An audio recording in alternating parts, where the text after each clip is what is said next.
Hello नमस्ते welcome to my YouTube channel. आज चाहिँ म हजुरहरूको सामुन्ने फर्सीको मुन्टाको रेसिपी लिएर आएकी छु।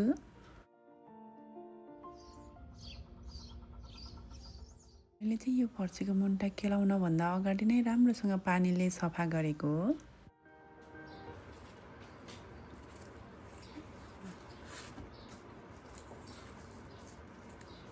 यसरी फर्सीको मुन्टा केलाइसकेपछि सानो सानो टुक्रा गरेर एउटा भाँडामा राख्ने अनि फेरि सफा पानीले पखाल्ने।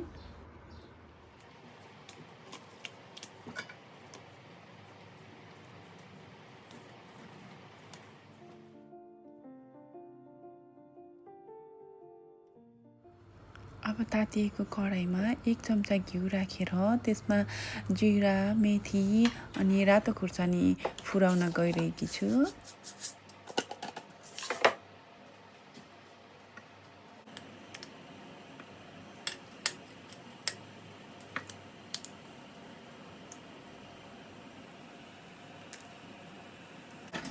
अब म यसमा प्याज राखेर प्याजलाई मजाले फ्राई गर्दैछु।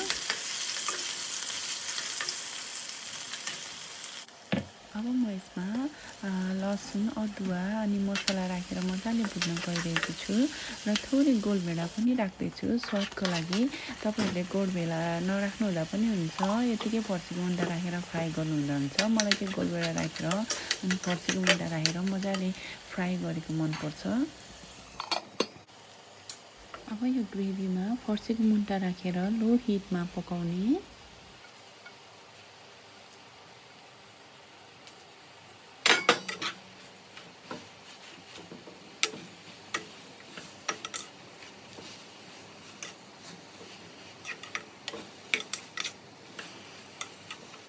स्वाद अनुसार नुन हाल्ने अनि आफूलाई कतिको खानु मनपर्छ त्यही अनुसार भुटेर पकाउने। फर्सीको मुन्टाको तरकारी चाहिँ अब रेडी भएको छ। मैले चाहिँ यहाँ दाल, भात अनि फर्सीको मुन्टा सर्भ गरेर खाएकी छु। अहिलेसम्म हेरेर साथ दिनुभएकोमा हजुरहरू सबैलाई धेरै धेरै धन्यवाद।